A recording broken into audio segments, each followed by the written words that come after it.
You know how Breaking Bad will show you something from the end of the series at the beginning of the series? Well, I'm going to start this video with the end screen. I want to sort these videos for you by the amount of spoilers so you can sort yourself to the one that's appropriate for however much of the series you've watched.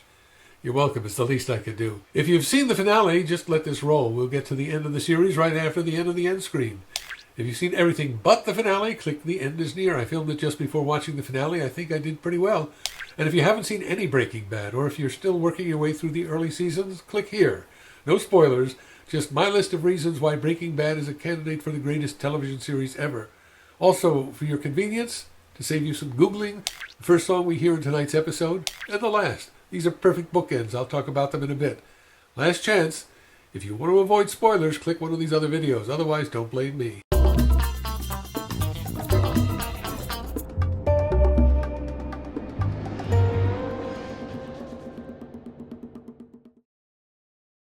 This may have been one of the most satisfying finales ever to a series. Vince Gilligan left himself with a lot of work to do, and he got it all done in a way that didn't feel rushed.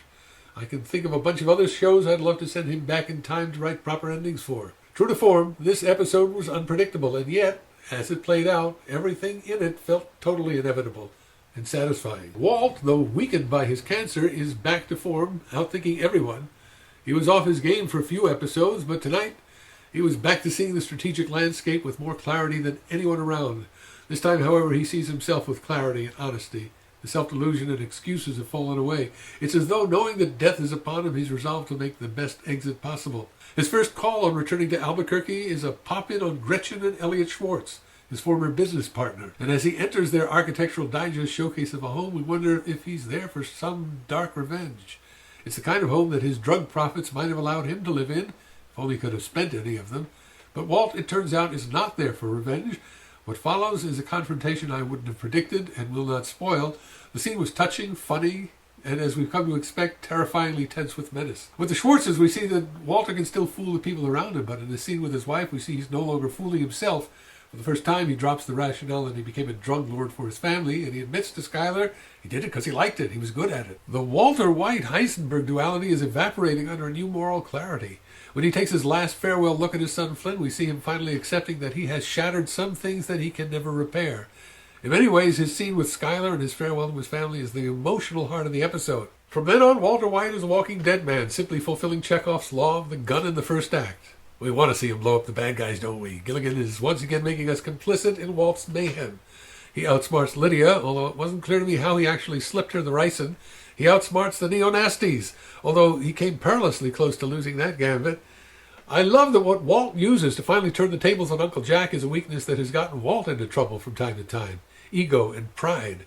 It's Walt's remaining pride that's insulted when he believes Jesse has willingly gone into business with Jack, and it's Jack's pride that's wounded to imagine Walter thinks he'd actually partner with a rat. Jack's crew dispatched clears the way for his final resolution with Jesse. Between Walt and Jesse, few words are spoken. Few words are possible. Few words are necessary. Walt offers his life to Jesse, and Jesse won't take it. The two just can't reconcile, even through revenge. And yet somehow a bond remains as Jesse escapes.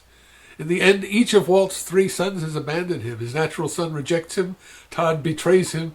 And Jesse just walks away. Showrunner Vince Gilligan wrote and directed this episode. The Breaking Bad signature hallmarks were out in force. The desert, extreme long shots, shots from the inside of things looking out, shots through windows, silences, long silences, and montage. The tension, brilliant sound design. Listen closely at the end, just before the final song plays. You can hear very faintly, almost imperceptibly in the mix, the approaching police sirens. And as happens so often in this series, the song choices are beyond brilliant in their aptness. At the open, Walt finds a cassette of Marty Robbins singing El Paso, a ballad of a gunman led to his doom by his love for an evil woman, the woman's name, Felina, which happens to be an anagram of finale and the title of the episode. The guy in the ballad guns a man down, runs away, and when he returns to El Paso to be with Felina, he in turn is hunted down and wounded. He dies in the arms of his forbidden love.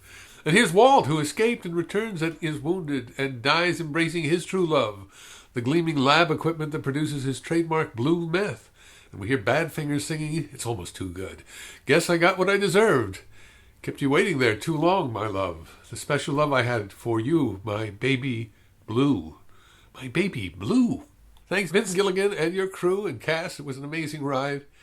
You've given us television that plays in our heads long after we turn off the set. Until next time, I'm Mickeleh.